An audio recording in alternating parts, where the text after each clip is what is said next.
after I was done. I felt horrible. The passion. Rafael Devers is the biggest contract in franchise history. He needs to be a leader for this Red Sox team. The opinions on all your favorite teams. Are the Patriots close to playoff contention? Yes. Are they close to Super Bowl contention? Hell no. This is the Brady Farkas Show on WDEV AM, FM, and WDEVradio.com.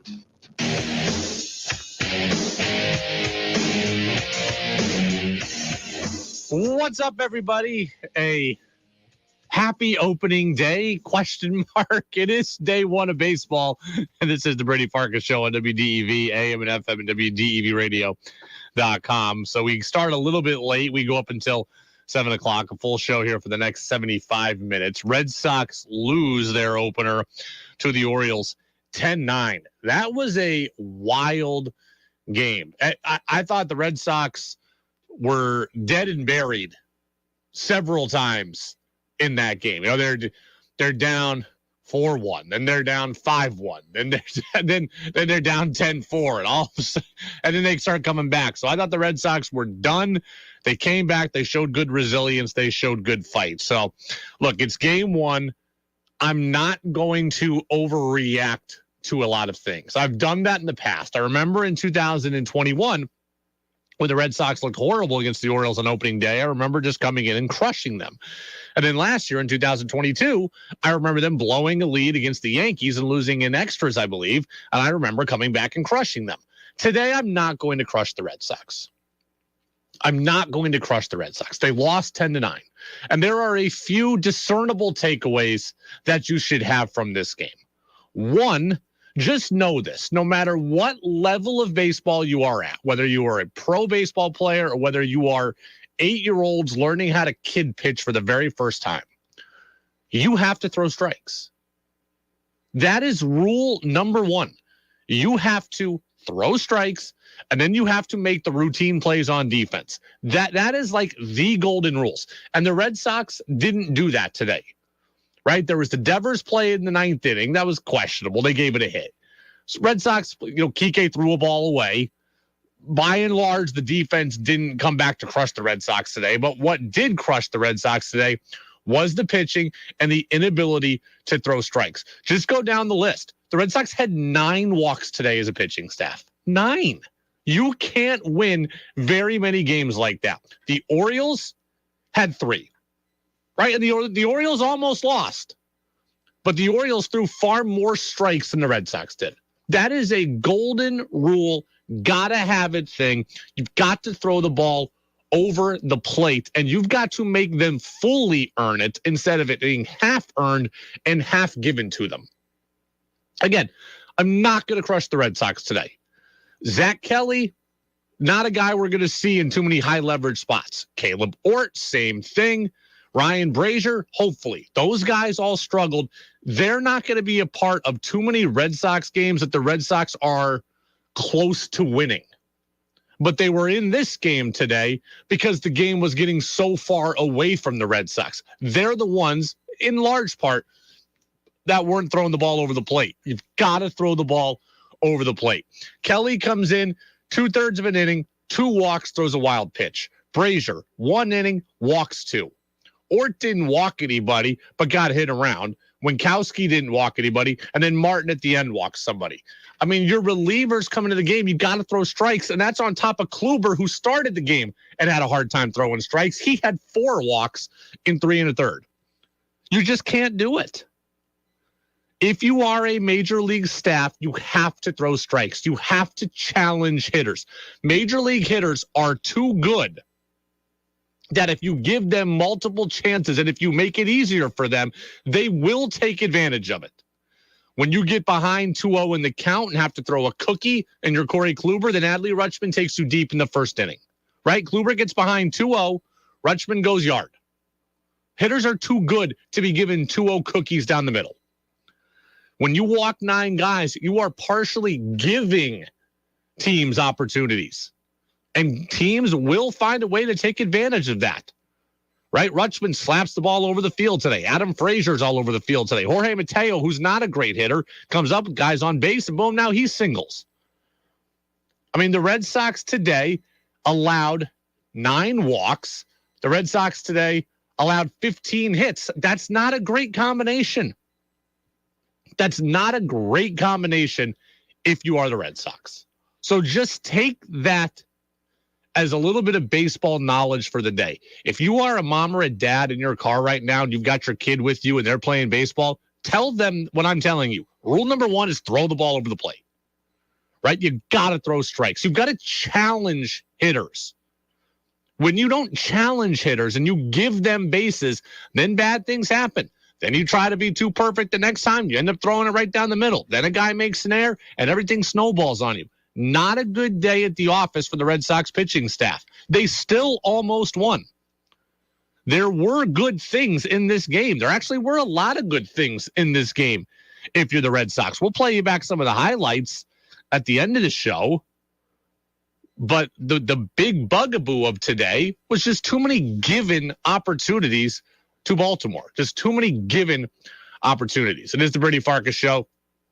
WDEV, AM and FM, and WDEVradio.com. Peter wants to know why the Red Sox would ever bother pitching to Rutschman with a base open, let somebody else try to beat you in Baltimore's lineup. I don't remember the exact situation you're talking about there, Peter. Probably talking about there at the end when Rutschman got yet another hit. 5 for 5 for Adley Rutschman today. But Baltimore's got some power, and I don't really want to face Rutschman or Santander. He kills the Red Sox too. But just an ugly pitched opener. And look, I understand, it's early in the year. It's cold. It's 30 degrees. I do get all that. And that is real concerns. Those are hard conditions to play in. Those are hard conditions to pitch in. But you've got to find a way to throw strikes. You've got to find a way to go after hitters. When you don't do that, bad things happen. That's how you end up with 9 walks and 15 hits allowed. That's 24 base runners right there. Guaranteed. Before we talk about fielders' choices, before we talk about hit by pitch, before we talk about violations, whatever, it's 24 guaranteed base runners there. 9 walks and 15 hits. Can't have it. Can't win many games like that. You almost did today, but you cannot win many games like that. Now, again, you can get in, as Peter did, on the Napa Morrisville Napa Waterbury text line, 802-585-3026. It's your locally owned Napa stores in Waterbury and Morrisville. As for some other takeaways, I'll probably go with more of the Red Sox specific takeaways in the back end of the show when we play some of the highlights. As for the new rules, it probably didn't feel like they were that big a difference today, but they were absolutely a big difference today. That game started at 2:10, ended at 5:23 or something. That's a 3-hour and 12-minute game, I think. Last year, that game is well over 4 hours. I mean, think of what I just took. The final score was 10-9. We have 19 runs in that game. You have 12 total walks. You have 3 total errors. That was a poorly played baseball game in a lot of different ways. If you have a game where you have 9 walks by one team and 3 walks by another, that game in the past is going over 4 hours. And it's really not even close. It's really not even a question. And we get 3 hours and 12 minutes today. So the pitch clock, you might not have thought about it a lot because the game it felt, the Red Sox were getting pummeled. It felt like it was going on forever. It wasn't. 3 hours and 12 minutes. That's shorter than a lot of crisply played games last year. I think I saw the Tigers and Rays today played in 2 hours and 15 minutes. Tight game. So the pitch clock did what it was intended to do. It trimmed the fat off the game, and you were just given baseball. Even if that baseball wasn't perfectly clean today, the fat was trimmed and you were given baseball. That game was probably 40 minutes shorter than the same game a year ago. So the pitch clock clearly did its job. The pitch clock also had some issues that reared their heads, right? We saw, I think it was Austin Hayes for the Orioles get called for a violation. And we saw Devers get punched out on a pitch clock violation. And we can talk to Buster about this next week. The guys were debating it here in the post-game show. I think there's probably, they're being as stickler-ish as they can be on these new rules. I agree. Devers was in the box with 8 seconds to play. He wasn't looking at the pitcher, but the pitcher wasn't ready. So I don't think the rules should be written that Devers gets banged out there, but it's going to be that way for the first part of the season at least. Maybe they'll make an adjustment. Maybe they won't. Devers knows the rule. He was in spring training enough, despite going to the World Baseball Classic. He was in spring training enough to know I've got to be ready to hit and looking at the pitcher with 8 seconds to go. And he wasn't. So we can debate the spirit of the rule or the way the rule is written or what the rule should be. But the bottom line is the rule was applied correctly. But I agree that it's probably unfair as it's written. The thing we did notice today with the new rules, 1,000%, was the prevalence of base stealing. The Orioles stole at last check, I think it was 5 bases in this game. Right? Let's see if can we pull it up quickly. I think it was 5 stolen bases in this game. 2 by Mateo, 1 by Frazier, 2 by Mullins. Yeah, that's 5. 5 stolen bases in this game. And it's not that the bigger bases were the reason for the stolen bases. It's the limited pickoff rules. And again, I am okay with it. But if you are a pitcher, you got to find a way to be better at holding runners. I mean, Brazier, they were taking all day off him, or they were taking bags all day off him. So if you didn't feel like you noticed the pitch clock today, you definitely noticed the impact on the running game that these new rules have. Because the pitcher can only step off twice, can only disengage from the rubber twice. So you throw over once, you only got 1 left. Adam Frazier, they threw over on him.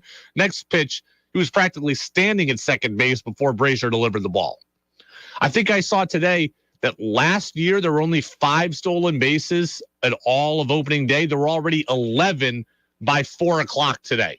So teams are running, and they are taking advantage of the disengagement rule.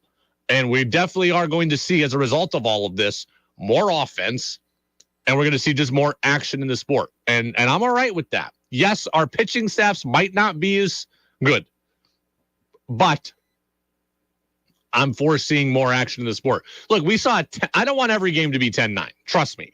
But we saw a 10-9 game that still only took 3 hours and 12 minutes. We saw entertaining aspects to this game. We saw players running. We saw guys taking extra bases. We saw balls hit all over the yard. We saw balls hit over the wall. We saw everything we'd want to see. We didn't see very good pitching, but this was not a very good pitching matchup. In other games where there were good pitching matchups, you saw good pitching. The way it's supposed to be. Garrett Cole was excellent. Shane McClanahan was excellent. Marcus Stroman was excellent. So guys did pitch well today, even with all these rules. They just didn't pitch well here. Text says the pitching coach should be fired immediately. Yeah, we all know that's not true. I think this texter sometimes likes to say facetious things. That's a facetious thing. Okay, here is the problem, right? Caleb Ort, Ryan Brazier, and Zach Kelly very well might not be major league pitchers. Some of them are not going to be here soon. Look who's not here right now. Garrett Whitlock's on the injured list. There's 1.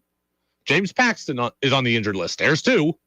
Brian Bayo's on the injured list. There's 3. Joely Rodriguez is on the injured list. There's 4. So I just named 3 guys that didn't pitch very well today in relief.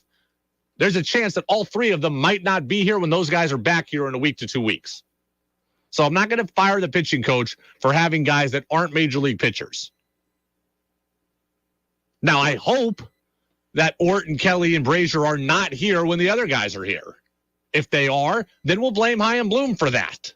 But I'm not firing Dave Bush. Texter wants to know, does your summer baseball league also have a pitch clock and new rules? No. But we tend to play pretty quickly. The big issue there in that league is that guys come over, hungover, and can't throw strikes. That the biggest issue in my league is guys that can't throw strikes. Also like the Red Sox today. But we do play with a quick pace. Sometimes we'll walk guys. Sometimes guys will get boot the ball around, so innings will take long. But it's not for lack of, we don't need a pitch clock. I do have Red Sox specific takeaways. I'm going to get to them again in the 6 o'clock hour. There was a lot of good, right? The pitching was bad. And the starting pitching, which is my biggest worry about this team, was bad. Corey Kluber was not very good today. 3 1/3 innings. He had 4 walks. He gave up a homer. He gave up 2 homers, actually. Gave up the homer to Rushman and the homer to Arias. All in all, he gave up 6 total hits, 5 runs. Starting pitching is my biggest concern on this team, and Corey Kluber showed why. You have an aging in some cases and an injured in some cases, or in some cases both, Kluber staff, that you're trying to see if you can get the best out of. And this is going to happen. Kluber had an ERA of 4.2 last year. There are going to be games where he's excellent. There's going to be games where he gets clobbered, and this is a game where he got clobbered. But you got to throw strikes. And the Red Sox didn't do that across the board. It's the Brady Farkas Show, brought to you by Fecto Homes here on WDEV AM and FM and WDEVradio.com. UVM lands a transfer today in men's basketball. We'll tell you more about him next. This is WDEV, Vermont's news station, owned and operated by the Radio Vermont Group. From the top of Sugarbush, 96.1 FM, WDEV Warren and Waitsfield, 96.5 W243 Barrie, 98.3 W252 CU Montpelier, along with our founding station, AM 550 WDEV Waterbury Montpelier, streaming at WDEVradio.com. 91 years of serving Vermont, the friendly pioneer, WDEV. CBS News on the Hour, presented by Indeed.com. I'm Monica Ricks in New York, where a grand jury has just voted to indict former President Donald Trump. CBS's Robert Costa kicks off our team coverage. This is a historic moment to have a former president indicted. This has been confirmed to CBS News by Trump's own attorney, Susan Nicholas. She has told CBS News the former president has been indicted. The jury had been investigating whether Mr. Trump falsified business records during his first presidential campaign in 2016. This is about hush money payments made in 2016 by his former fixer, Michael Cohen, to Stormy Daniels, the porn star. Under scrutiny is former President Trump's role in this entire operation. They've been talking to witnesses extensively in recent months, focusing especially on Michael Cohen and his testimony about Trump's role in this entire episode. And the news is shocking because it's the first time a U.S. president has ever faced criminal charges. But we should note a specific charge or charges have not been made public yet. So the big question, what happens now? Our sources in the Manhattan District Attorney's Office in operations say that the former president would be brought in like anyone else who was indicted. We will see him surrender to authorities. Exactly how that plays out could be negotiated in terms of whether there's a so-called perp walk or seeing the former president in handcuffs. But he will be fingerprinted regardless of any negotiation, and there will be an arraignment in open court. Again, we are still waiting on specifics, and an arraignment date has not been set yet. We should also note that Mr. Trump has denied these allegations. We're hearing from our legal analyst, Jessica Levinson, with more on this indictment. That's where we get the first charge, what we think will be the first charge, the falsification of business records. And then in order for that to be kicked up to a felony, there's going to have to be another charge of intent to commit or conceal another crime. That's where the big legal questions are. Is that other crime another state crime or another federal crime? But it's not the only case against former President Trump. Here's CBS's Catherine Herridge. There are a number of state and federal investigations as well, specifically the special counsel looking at the alleged mishandling of classified information after President Trump left office. And then, of course, the Georgia case, which has gained a lot of steam in recent weeks. That's the allegation that the former president was looking for about 11,000 votes around the time of the November election. Again, we are following breaking news out of New York, where a grand jury has just voted to indict former President Donald Trump. They've been investigating whether Mr. Trump falsified business records in 2016. This is CBS News. Hire with minimal effort and maximum success with Indeed. Their powerful hiring platform makes it easy to attract, interview, and hire candidates all in one place. Visit Indeed.com/credit. When we need support, Vermonters know we can count on community. And when Vermont's community service providers need support, they count on the Vermont Community Loan Fund. For 35 years, VCLF has specialized in lending to community facilities and nonprofit service providers, including rural health centers, assisted living facilities, early care and learning programs, arts and cultural organizations, and even a historic general store or two. VCLF's flexible financing helps them do what they do best, guaranteeing access to essential quality of life services for all Vermonters. Vermont nonprofits and community facilities can count on the Vermont Community Loan Fund, so you can count on them. Isn't that what community is all about? Find out what the nonprofit lending specialists at the Vermont Community Loan Fund can do for your community at investinvermont.org. That's investinvermont.org. Hi, I'm Albert at Waterbury Service Center on Main Street. Every year, I find that the quicker you resolve a problem on your vehicle, it's easier to fix and less expensive. Leaking shocks and struts? Don't wait until the spring breaks to fix them. Leaking oil? A seal is so much easier to repair than a blown engine, transmission, or rear differential. Replacing ripped wiper blade before it scratches the windshield. You get the picture. Bring your vehicle in now and be ready for the summer.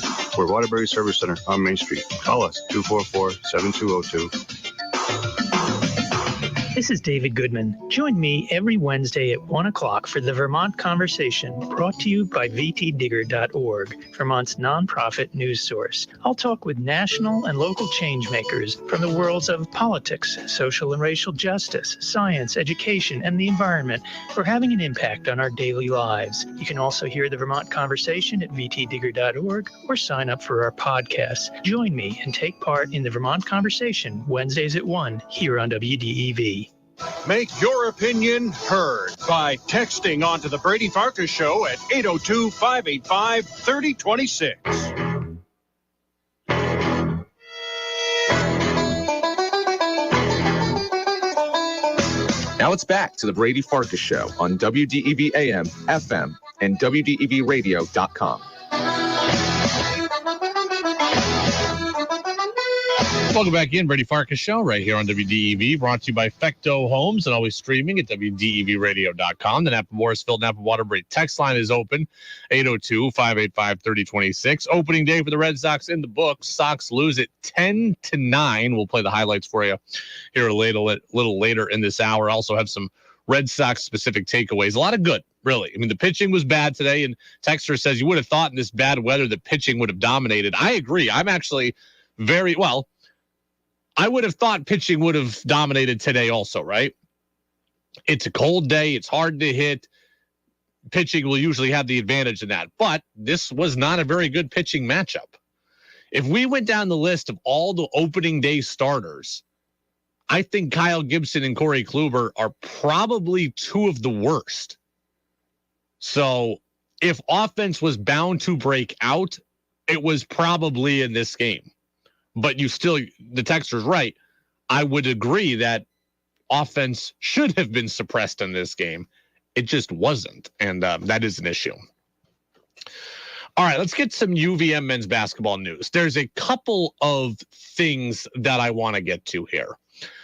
So earlier in the week, it came out that Perry Smith Jr., who's a big man on this team, and George Ochoa, another big man, they put themselves in the transfer portal. And I just saw a list of schools that have reached out to Perry Smith Jr., and one of them was Boston University, and one of them was Presbyterian. There's 3 or 4 other schools. So now UVM has to replace 7 players from this year's team, at least 7 players. You have the graduating players, Robin Duncan, Dylan Penn, Cam Gibson, and Finn Sullivan.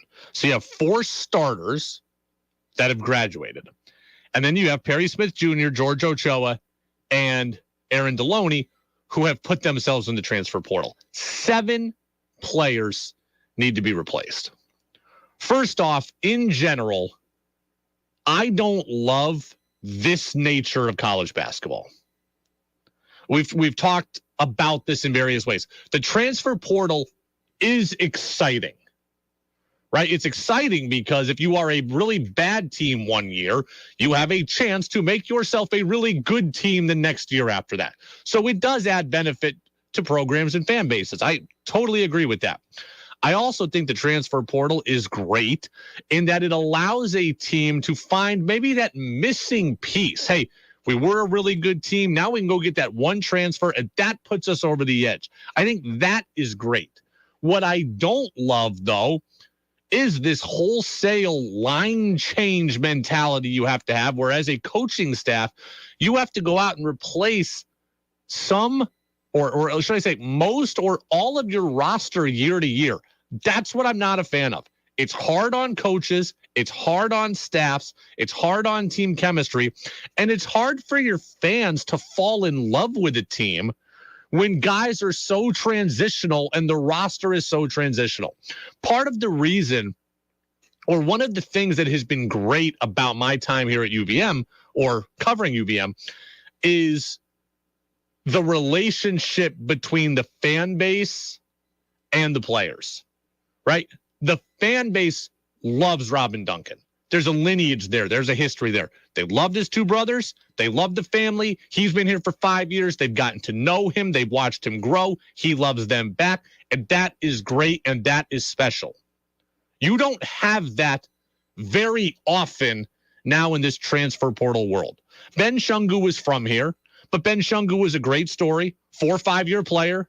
Maybe Benny might have even been here for 6 years when you include everything. But there's a love there from the fan base to the player. That's harder to get when guys are in for a year, out, in for a year, in for two. That's harder to get.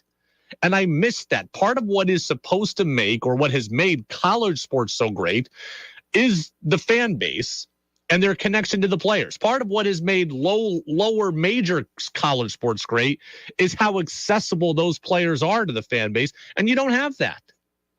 So I, in general, don't love this. If I were a coach, we talk about why would John Becker want to leave? I can tell you at the top of my list would be having to replace 4, 5, 6, and 7 players a season. That would be at the top of my list. Recruiting 2 to 3 high school kids a year is really, really hard. When you got to go out and recruit 7 new guys, and you've got to get guys that are at the top of the food chain so you can keep this program at the level that it belongs at, and you want to push it to the level that I say it belongs at, man, that's tough, and that would wear on me.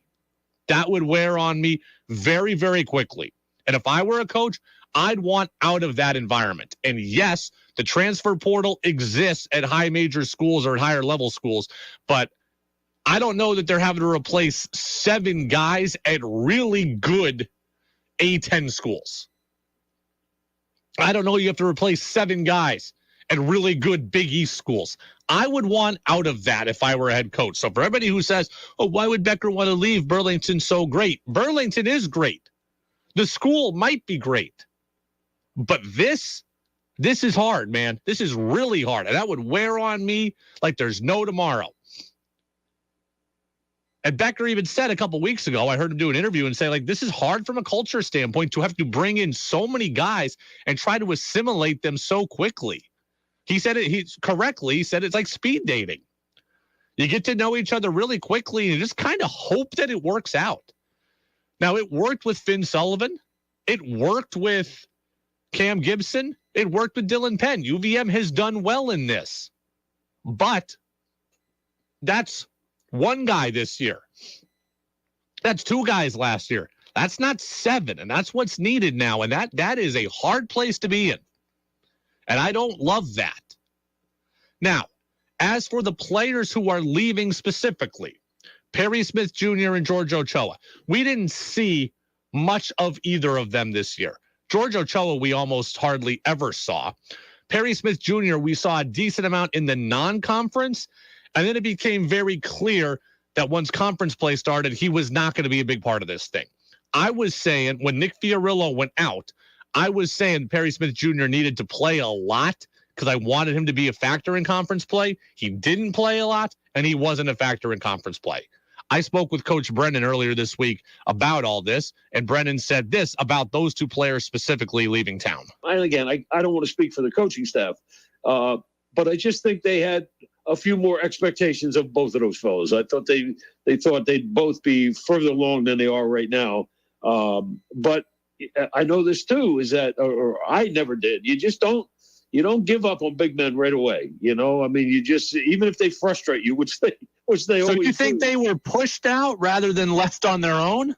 No, I don't think they were pushed out because they each have potential. But we'll see. I don't think they were. I don't think somebody hit them on the head and said, "Listen, you got to stay here." So that's interesting too. I would have thought that the coaching staff would have wanted these guys to stay because now you do have to go out and get 7 guys instead of 5 guys. So that was interesting to hear Brennan say that. They do both have potential. Ochoa's got good athleticism. Perry Smith Jr. hasn't quite grown into his athleticism yet, but he's got the ability to be long, certainly a defensive guy, a rebounder. I don't know that he's going to be a great scorer, at least not yet, but I would have wanted to keep both of these guys. The one thing I'll say, if there was a spot on the roster where UVM could absorb losses, it was in the front court. Are these going to be the world's biggest losses? Probably not. Nick Fiorillo's going to be back. That was your starter at the beginning of the year. Matt Veretto's going to be back. That was your starter at the end of the year. And Iliri Iofalier became one of the couple of bench guys that you really trusted down the stretch. He's super athletic. He's further along than either of those two were. So you do have 3 front court players coming back. These guys you probably can do without. And maybe they saw the writing on the wall. Like, hey, they got 3 guys coming back. We're not needed here, so we're out. And if they did, then that's fine. But I would have thought UVM would have wanted to keep them. But again, if there's one position they could absorb a loss, it was in the front court. Next, UVM did get a transfer commit today. So that number 7 that they had to replace is now down to 6. So UVM has filled one of their spots here with a commitment from the transfer portal. His name is TJ Long. He's going to come to Catamount Country from Fairfield. 6'4", guard. He's a sophomore, so he's got multiple years of eligibility. He averaged 10.5 points a game at Fairfield, 3 rebounds, was named the 6th man of the year in the MAC conference. I went and watched the highlights. I don't pretend to be an expert. I have some very raw takeaways on what I've seen from TJ Long. He's a good player. He's a good player. What I like about him is, I mean, he's 6'4", but he is thick, right? He is 6'4" and thick. This is not like Iliri Iofalier is, 6'6" and wiry, springy. This kid is not that. This kid is thick. He's kind of built like a truck. He's not going to wow you with phenomenal athleticism or quickness. He's going to just kind of get you on a first step and bully you. So I like his build. They have Fiorillo, who's thinner. They have Veretto, who's thinner. They have Iofalier, who's thinner. Those guys are all front court players. This guy is a guard/forward, but he's thick. He can go to the bucket well. TJ Long he gets the ball. He goes to the basket. And because he's big, if you put a regular 6'4" guard on him, I think guys are going to have a hard time D'ing him up. So he's able to get to the bucket. He's also able to shoot the 3. Now, he only was 32%, so he's not a great 3-point shooter. He's got kind of an awkward-looking release. But again, I watched the highlights, and the highlights are going to show makes. But he has the ability to shoot it, and he has the ability to shoot it from deep as well.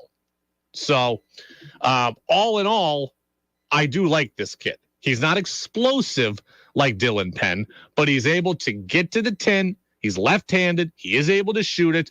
I'm all for that. And what I really like is that he's only a sophomore. Okay? He's only a sophomore, so he's going to come in with multiple years of eligibility. So we talk about having to speed date and replace guys. At least TJ Long's a guy you're going to get for more than 1 year. And that is what UVM needs. That's what UVM needs. Guys that they can get for more than a year and not just have be, in 1 year and out the next. He kind of reminds me. I'm trying to think if he really reminds me of anybody that UVM has had, TJ Long. No, not really. He kind of strikes me as a unicorn, not like a guy that I've seen before, right? Like I've seen Steph Smith, who is a very good shooter. He's kind of Ryan Davis-ish, but 6'4", not 6'8". Okay. Not super athletic, but can step out, can also go to the basket. Again, he's more guard-ish than Davis, but kind of has that build. A little bit thicker, a little bit stronger, not so much explosive, but just a good overall player. This is a good get for UVM. I'm going to try to do some more digging, talk to some people, see what I can do. See what I can find out, I should say. Texter Travis up in Milton says, Brady, I heard your conversation on UVM yesterday. You were talking about NIL stuff. Will a local business truly benefit from an NIL deal with a UVM player? I'm not sure it works in this market. Which companies with capital would do it? The true advantage for UVM would be getting someone who already has a big social media following and is able to capitalize on that already. I think that's true of any place in the country, right? There will be high school kids that establish followings for whatever reason, right? There will be kids that come into college with big followings. And when they have that, then businesses will want to partner. But that's true of every college in the country, right? If I'm a high school kid and I've got 30,000 Instagram followers for whatever reason, because I post videos of me dunking, well, when a business here hears, oh, wow, this guy with 30,000 followers is here. Okay, yeah, my local sandwich place. I'm going to invite that kid in. He's an influencer. So every place in the country can do that. I do believe that local businesses will benefit from and will want partnerships with UVM athletics or UVM athletes. But like I said, I think it's going to be when players have established themselves. I'm going to use Emma Utterback as the example because that's who we talked about yesterday. Emma Utterback is a women's basketball player. She is entering her 5th year. Emma Utterback now has some name recognition in the community, right? She's been here 4 years. So she undoubtedly, I'm sure, has relationships with places in town already. People already know who she is inside businesses, right? She might go to that pizza place every Friday. She might go to that sub shop every Wednesday. She might go to that breakfast spot or that diner or shop at that clothing store. I'm sure people know who Emma Utterback is within business communities. But then now we all know who Emma Utterback is. She's a 5th-year player. She just helped UVM win the America East Conference title. She was named most outstanding player of the conference tournament. She went to the NCAA tournament, was on national TV. There are now people who are UVM fans that got on board because of this team's run who now know who she is. So it would make sense now for a business to capitalize on her popularity and in turn for her to capitalize on her popularity. And now that sandwich shop that she's been going to for 4 years, they say, look, Emma, you're coming here anyways. Post about us on social media and we'll give you $100 a week. Or Emma, you come to this pizza place all the time. Now everybody in town knows who you are. Give us a little love on social media and we'll give you a couple slices, some pies for the team, and $100 a week. That is absolutely going to happen. Do I think that any of these athletes are going to be making $30,000 in a deal? No, I don't. I think it's going to be small, but it absolutely can happen, and the businesses will benefit from it. Think about Ben Shungu. Don't you think that a Burlington business or a South Burlington business would have wanted to partner with Ben Shungu or with Catherine Gilwey? I get it. They're from here. They have a local connection, so it makes it easier. But a business would absolutely want to exploit that relationship to their benefit, and in turn, the player get the benefit as well. So to tell me, it doesn't really work in this market, that's not true. I don't think you're going to have a car dealer with a wad of cash going to John Becker and saying, hey, give this to who you want. That's not going to happen. But a business that says, everybody now knows who Aaron Deloney is. We want to partner with Aaron Deloney. We want to put him on our commercial and say that, hey, I'm Aaron Deloney and I only drive Kias, whatever. That 1,000% will happen. And if it's not happening, it should happen. I mean, think about this. I keep using this example, but it's true. If Aaron Deloney came back next year, if he came back to the men's program, it would be very apparent that he would be the leader of the team. The 4 seniors are gone. Robin Duncan's gone. It would be very clear that Aaron Deloney would be the leader of the team, and he very well could be the best player. I, as a radio host, would love to have an interview every week with Aaron Deloney on this show. Hey, he's the best player on the team. He's in the starting lineup, leader of the team, been in the tournament twice. Everybody knows who he is. People are going to tune in to listen to Aaron Deloney. And then in turn, so I can give Aaron Deloney $100 a week to come on this show. And then in turn, Aaron Deloney goes out and tweets or puts on Instagram, hey, I'm going on the Brady Farkas show today at 5:45. Listen here. And then when I tag him in the tweet after, hey, just spoke to Aaron Deloney, here's the interview, and he retweets it, right? That would make perfect sense, wouldn't it? Now, every year that might change where I want the best player. And 1 year it's Shungu, and 1 year it's Davis, and 1 year it's Trey Bell Haynes, and 1 year it's Lamb, and 1 year it's Steph Smith, and 1 year it's Kurt Steidl, whatever. Every year I might want the best player, but every year I'm willing to give that player $100 a week to come on in exchange for promotion. It would be a benefit to me, to this show. It would get some more popularity for this show, and they'd get money. So, yes, it would work. It's the Brady Farkas Show on WDEV, AM and FM, WDEVradio.com. We're brought to you by Fecto Homes. Talked a lot about the Patriots this week at the owners' meetings. One former Patriot continues to just take shots at Bill Belichick. We'll tell you who and what they're saying next here on WDEV, AM and FM, and WDEVradio.com.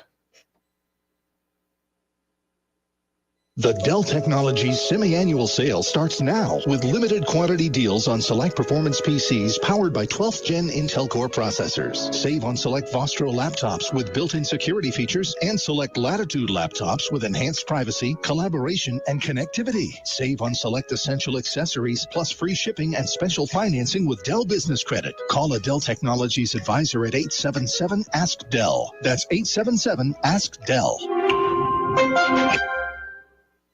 A good work partner knows what you need before you need it. That's how it feels when you work with Cintas. Your dedicated Cintas service reps get to know your business and have the industry knowledge that can help you prepare for what's ahead. They'll deliver your team's workwear freshly laundered.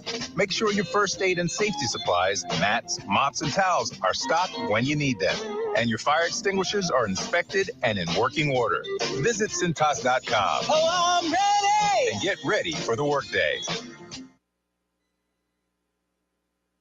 The WDEV studio is sponsored by Sticks and Stuff and Swanton Lumber, Vermont's largest independent home center, powered by Marvin Doors and Windows. Go to sticksandstuff.com for store locations and hours. Hi, it's Ryan from Wendell's. In furniture, selection is important. When it comes to choices for your home, Wendell's offers Vermont's largest showroom for you to explore. And we always have 70 recliners on the floor to choose from. Hi, it's Joe from Wendell's. Do you have young kids or pets? Life can get a little messy, right? No problem for our couches and chairs made with cashmere, the most popular performance fabric. My son literally smeared blueberries and it came right off within seconds. Come to Wendell's and we'll demonstrate. Wendell's is also proud to offer Smith Brothers furniture, the best-made custom sofa available. Made in the U.S., Smith Brothers is handcrafted with hardwood maple frames, reinforced joints, and the highest quality foam available, and uniquely customized just for you. So unique, you'll even find your name under the seat cushions, signed by the craftspeople who made it just for you. So come to Wendell's, where customers become friends, and see why we've earned over 200 five-star reviews. Come to Wendell's. We make deals. Wendell's Furniture. Hi, Lisa Gravel here from Gravel Construction in Hardwick. We are Vermont's snowplow headquarters featuring SnowX plows. Come see the SnowX line of straight and expandable blades, V's, spreaders, and pushers. Even models for UTVs and skid steers. We service, repair, and stock parts for all of them. Winter isn't over yet. Finish out the season with a new plow. We have in-stock plows ready to go. For details on SnowX plows and spreaders, contact me, Lisa, at Gravel Construction, 472-3776, located on Route 15 in Hardwick. Here in In Vermont, it's now easier than ever to recycle computers, television, batteries, household paints, fluorescent bulbs, and mercury thermostats. Special recycling programs let you drop off these items at participating locations for free, since you can't toss them in the trash. To get details on where and how to recycle special items in your neck of the woods, call 1-855-63-CYCLE. That's 1-855-632-9253 or visit vtrecycle.com. The WDEV studio is sponsored by Sticks and Stuff and Swanton Lumber, Vermont's largest independent home center, powered by Marvin Doors and Windows. Go to sticksandstuff.com for store locations and hours. Want Brady to hear your opinion on the sports stories of the day? Text in at 802-585-3026.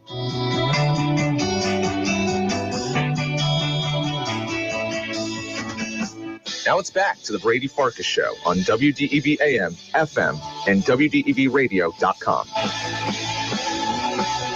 Welcome back in, Brady Farkas Show right here on WDEV AM and FM and WDEVradio.com. Texter says, we'll get to the Patriots thing in a second. Texter says, TJ Long from Fairfield seems to be a good addition for UVM.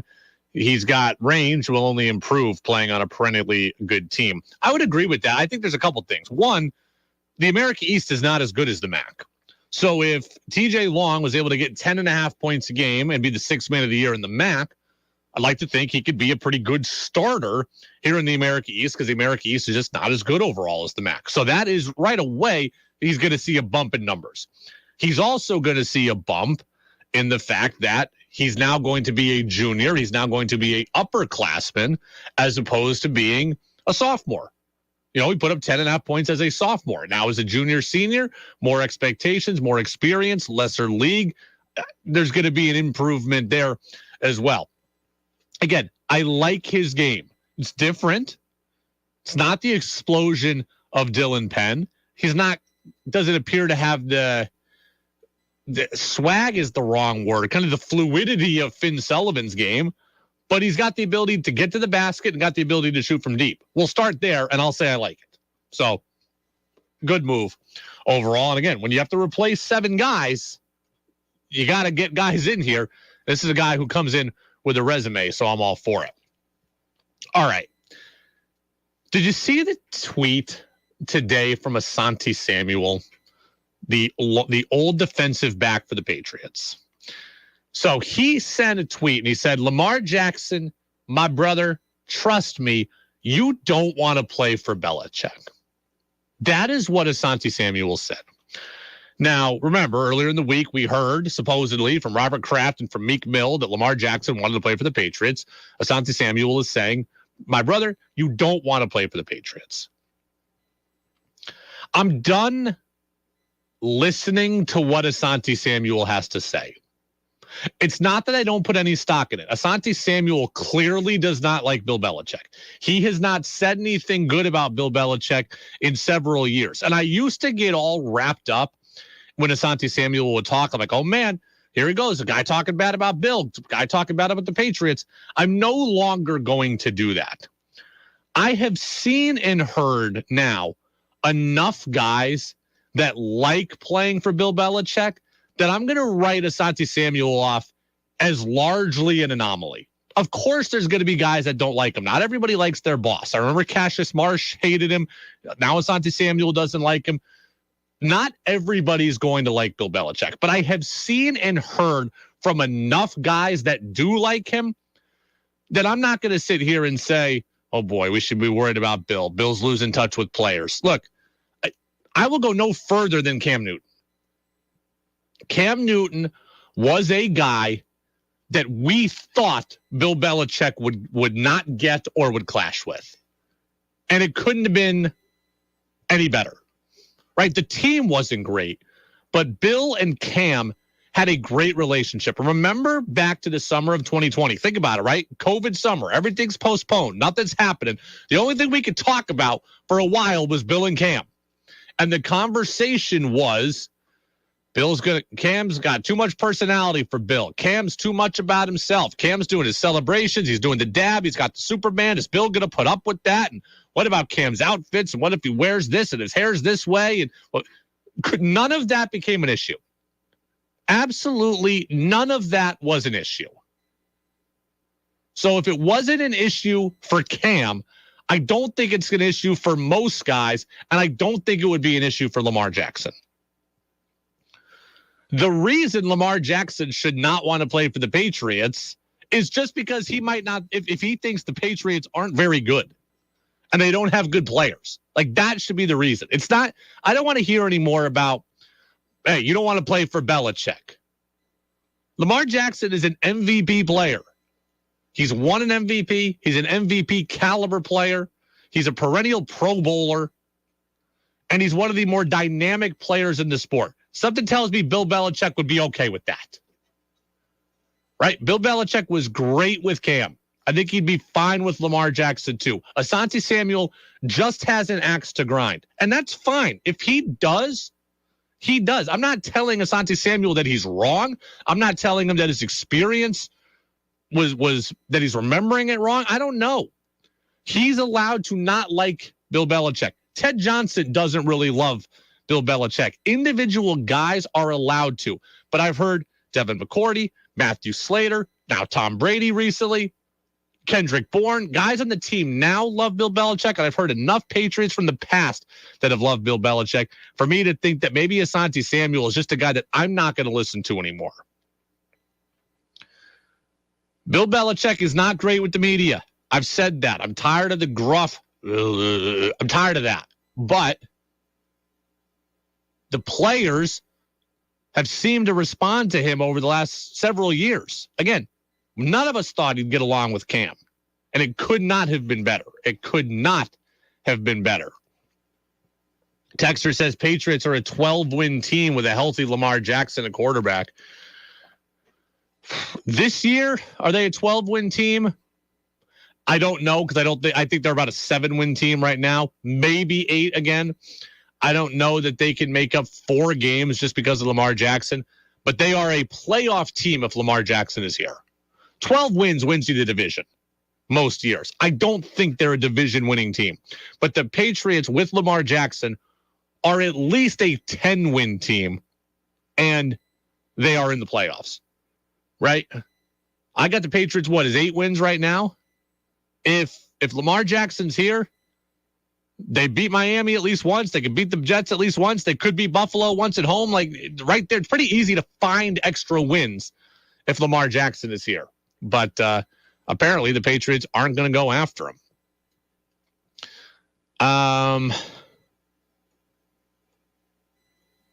Let me go back to something we talked a little bit about the other day, right? The other day, remember we talked about Bill Belichick and his 25 years comment?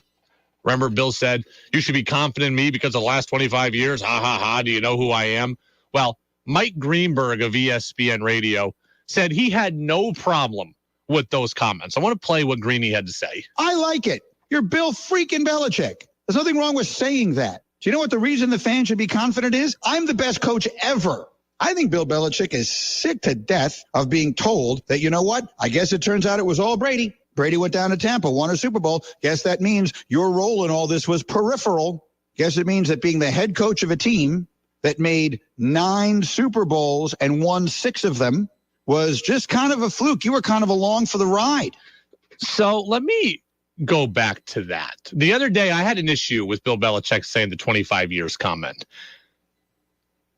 I have an issue, not so much because I have an issue, but because that's never been who Bill Belichick is.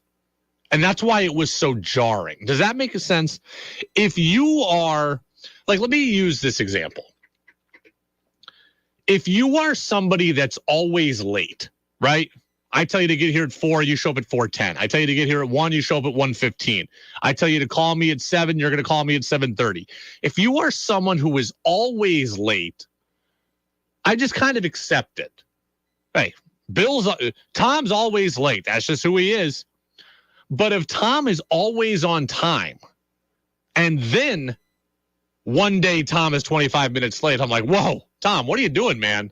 Like, come on, we got to run here. And Tom's like, hey, this is the first time I've ever been late. I'm like, yeah, but you were never late. That's why it's different.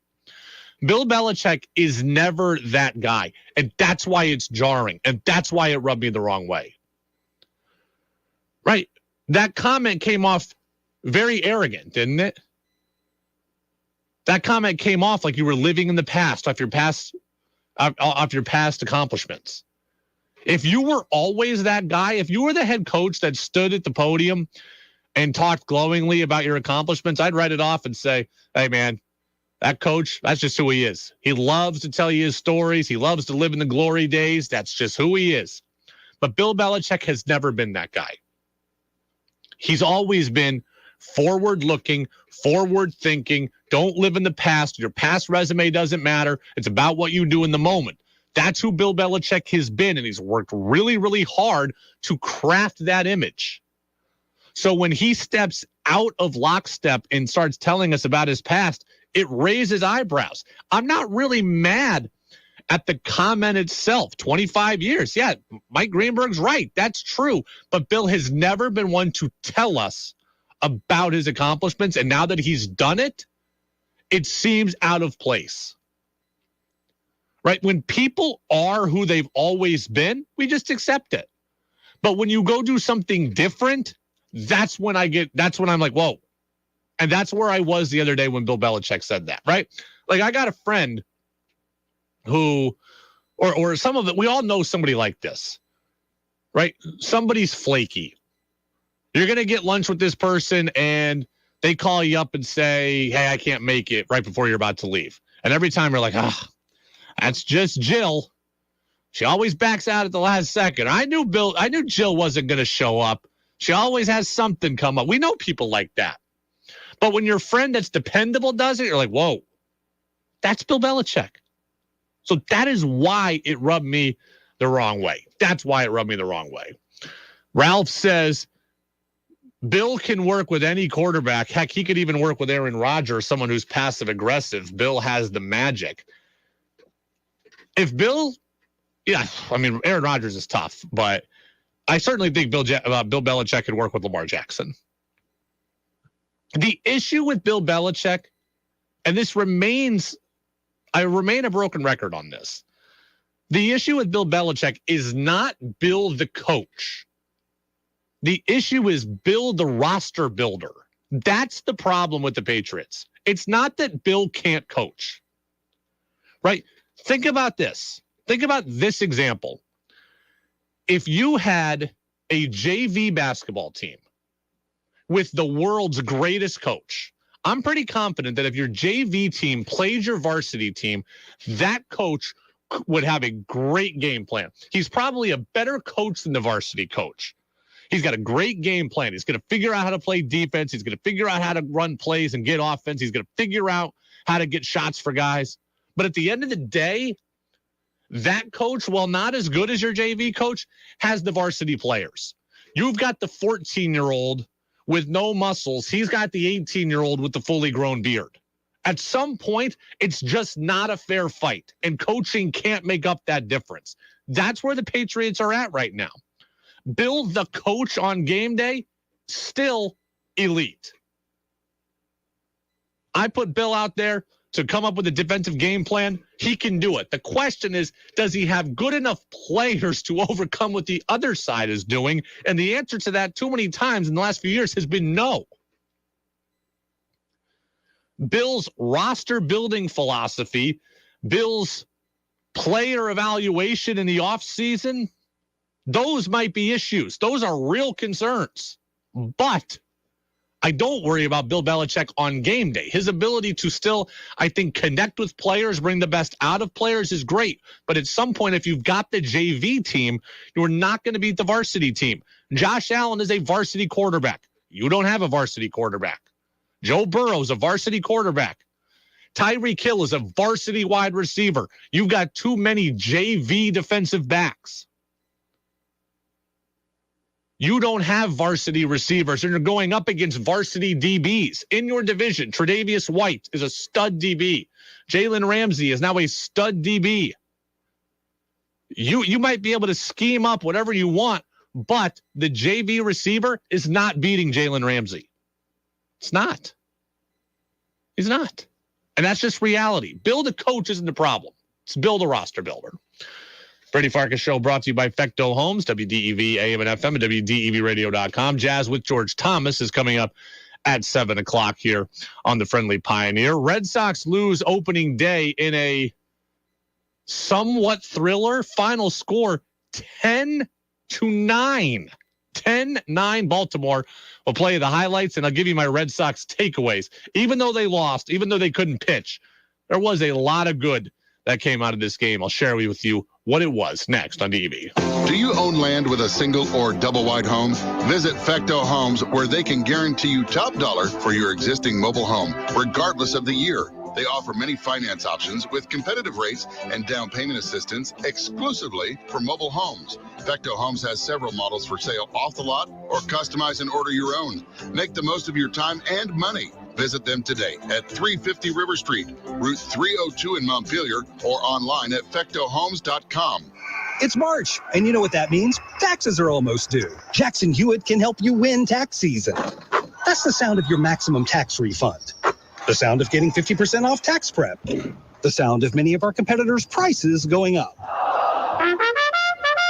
And the sound of getting to your nearest Jackson Hewitt. Hurry in for 50% off tax prep before this offer expires April 9th. Limited time offer for new clients filing at participating locations. Max value $200. Visit jacksonhewitt.com/50 for terms. Whether you own a local business or a global one, you're always looking for ways to position your operation to create opportunities and move on them faster. With Bank of America, you get access to experts, award-winning insights, and business solutions so powerful, you'll make every move matter, locally and globally. Visit bankofamerica.com/banking for business to learn more. What would you like the power to do? Copyright 2023 Bank of America, N.A. New England Municipal Resource Center, NEMRIC, proudly supporting local government, local businesses, and WDEV. Hi, it's Joe from Wendell's Furniture. Let's make your home more comfortable with FlexSteel. Have you ever noticed that poorly made furniture can be pretty uncomfortable? A lot of couches and recliners look the same, but what's on the inside really matters. Our FlexSteel furniture at Wendell's is both durable and comfortable. You can actually see and feel their patented blue steel support system. FlexSteel makes any home look great, and each piece is backed up with a lifetime warranty on the frame. Discover FlexSteel at Wendell's in Colchester and at wendellsfurniture.com. Wendell's Furniture.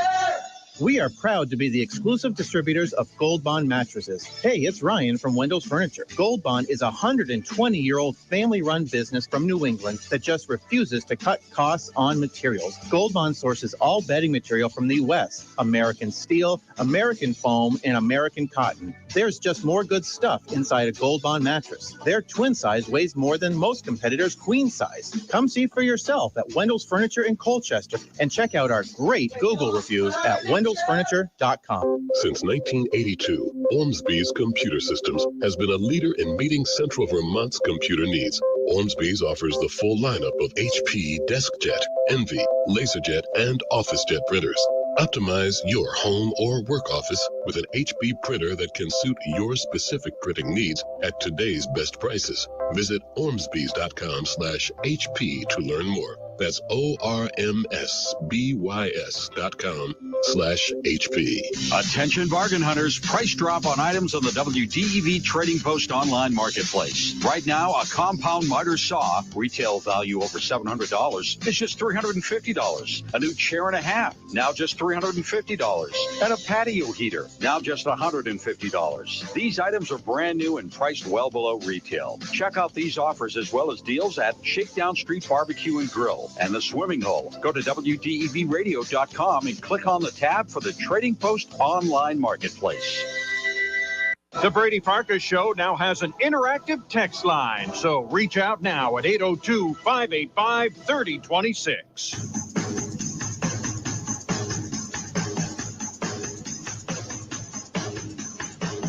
Now it's back to the Brady Farkas Show on WDEV AM, FM, and WDEVradio.com. Welcome back in, Brady Farkas Show right here on WDEV, AM and FM, WDEVradio.com. Brought to you by Fecto Homes. Red Sox lose the opener. Final score was 10-9. Here's some of the highlights back from this one, as heard here on DEV. Top of the first inning, Adley Rutschman, who went 5 for 5 today for Baltimore, had a 2-0 count, and he deposited a Corey Kluber fastball in the right field seats. 2-0 pitch. Swing. There's a drive to right field. Hit deep. Back goes Verdugo. Still going back on the warning track. It's gone. A line drive home run by Adley Rutschman. And the Orioles lead it 1-0. A low line drive that hit just to the right of the Oriole bullpen over that low wall into the seats. 1-0 Birds. 402 feet on that one for Rutschman. And then the Red Sox tied it at 1. Rafael Devers had an RBI ground out. And then in the top of the fourth, that's where things went to hell for Sox starter Corey Kluber. Ramon Urias came to the plate in this one with a 1-1 tie, and he untied it quickly. Good lead for Henderson, held by Casas. Swinging a high fly ball, deep left field. Back at the wall is Yoshida, looking up, and it's gone. In the last row of the monster seats, in straightaway left field. Urias goes deep. Second Orioles home run of the ball game. All of their runs on home runs, and they take a 3-1 lead on a 387-foot towering fly ball home run for Ramon Urias. Yeah, Ramon Urias there again made it 3-1. Then it was 4-1 and 5-1 as the relievers came in. There was a wild pitch. There was a bases loaded walk. Sox came back, made it 5-2. O's had it 6-2. Rutschman made it 8-2. And then the Red Sox started to work their magic again in the bottom of the sixth inning. They got it to within 8-4, but before that, they had to make it 8-3. How about welcome to Boston, Masataka Yoshida, who had his first Red Sox RBI. We've got that somewhere here. Yoshida, where are you? There you go. Masataka Yoshida, who swings. It's a ground ball up the middle, off the glove of the second baseman Frazier, and into center field. One run is in as Devers is around from second, and on to third goes Turner. Adam Frazier has not been very impressive at second base for the Orioles today. It's a couple of times. Looked like he didn't have to go very far for a ball, and he just barely got a glove on that one. So Yoshida has his first Red Sox hit. Yep, first hit, first RBI for Yoshida. It was 8-3. They made it 8-4 later. The O's got up 10-4. And then finally, the Sox started making the game of it again. Christian Arroyo had an RBI double. 1-1 to Christian. Swinging a drive to left field. Back by the wall, and it's over the head of the left fielder, short hopping the scoreboard. One run is scored. Here comes Duvall being waved home. He scores, and it's 10-7 Birds. 10-7, it would finish at 10-9. All right, that's enough of the highlights. A few general takeaways here on the Red Sox. In no particular order, I jotted down a bunch of notes over the course of the game. One, Kike Hernandez can play shortstop. I initially was against this, right? You heard me say this when this plan came up in January or so. I wanted the Red Sox to have Xander Bogaerts, and I thought that putting Kike Hernandez at shortstop was kind of a lazy way out. I thought that the Red Sox needed to replace a big name with a big name. I wanted them to be more active on the free agent market. I thought Kike Hernandez there was kind of a lazy thing. Turns out Kike Hernandez can play some shortstop. Now, I softened on this as the offseason went on. Everybody told me about how good Kike was, not just in center field, how good he was overall defensively. He has proven to just be a good baseball player and not be pigeonholed into one position. He turned a fabulous double play in the fifth inning. Austin Hayes hit a ground ball, chopped into the ground. Hernandez charged it, picked it on the short hop, and delivered a good toss to Christian Arroyo, and they got a double play. It was a beautiful play. Kike Hernandez clearly has the athleticism to play shortstop, and I always knew he had the athleticism, but he also has the feel, the range, and the hands to be able to do it. So I was wrong on that. All I need is one day, that play, to show me that this guy can play shortstop at the major league level. He's a very good center fielder. He's a very good second baseman. Why wouldn't he be a good shortstop? He certainly is, and he's on his way to proving that night in and night out. Two, Tristan Casas is going to be fun to watch at the plate. Right? We've talked a lot about him. I think he's got power. I think he's got power to all fields. I think he's going to be a guy who drives in a bunch of runs this year. But in general, he's just fun to watch at the plate. He's a very unique guy. He's a very unique player. Did you pick up on the broadcast if you were watching it? Tristan Casas, when he took pitches, would say where the pitch was. Like, he'd see the ball come in and he'd go, that's down. No, that's in. Like, he would just, like, and he would talk to himself as the pitch was coming so he would know not to swing. Fascinating guy. He's got his nails painted blue today. Tristan Casas had his nails painted blue. Hey, you do you. He had a 2 RBI day, a couple of walks.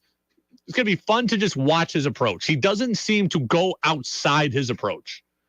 And he had a situation where he could have gone for broke and tried to bring in I think it was a grand slam or maybe it was 2 men on. And he's like, look, I'm just going to pass the baton. Drew a walk, didn't overextend himself. Fun to watch Tristan Casas hit. Also fun to watch Yoshida hit. Now, he had the RBI that we talked about. He had another hit. I think he had a double in this game. So 2 hits for Yoshida in his Red Sox opener. But also just fun to watch the back control that he has. Yoshida had a 2-strike count, had a couple of pitches thrown, way up that he just fought off. And that might not sound like much to you, but for a guy who, you saw why he doesn't strike out. He's notoriously difficult to strike out. You saw why today. He just whips the bat through the zone, and he's willing to just serve balls the other way, foul them off, make the pitcher work, make the pitcher sweat. His approach also, in addition to Casas, fun to watch. And finally, Alex Verdugo had a couple of hits, right? He had a triple to start off the game, hit it hard to left center, had a single in the 9th, a single and an air. I thought it was a double, but they gave an air there to Mullins in center field. We talked about yesterday with TC. TC said Verdugo's the guy that needs to step up more than anybody not named Evers, and he did that. Hit the ball with some authority, hit the ball with some pop, drove the ball to the opposite field. That's what we're looking for. If he's going to be in the leadoff spot, he's got to find a way on base. He did that multiple times. He's got to hit the ball the other way. He did that multiple times. Alex Verdugo, a very good impression here on day one. Remember, he did not have a very good World Baseball Classic. He was like, 3 for 20 or 2 for 20, something like that. Comes out a couple hits today. All in all, pretty good day for Verdugo, hitting at the top of the order, and he went 2 for 5 with 2 runs scored. Pretty good day overall there. That's going to do it for us here on the Brady Farkas show. No Freddie Coleman today of ESPN Radio. We because of the long game, we elected to push Freddie back probably to tomorrow. So we'll talk to Freddie and get him on tomorrow. But good stuff there. That's going to do it for me here on the show. Go download the podcast on Apple Podcasts, Spotify, and WDEVradio.com. Jazz with George Thomas is coming up next, and then it's Eye on the World with John Batchelor. Enjoy the rest of opening day. Many more games set to go later tonight, including Shohei Ohtani taking the ball against Oakland at about 10:05. I think that game is there from the Coliseum. George Thomas is coming in. I'll see you tomorrow here on the Brady Farkas Show on WDEV AM and FM. Make sure you attend the viewing of George Wooder's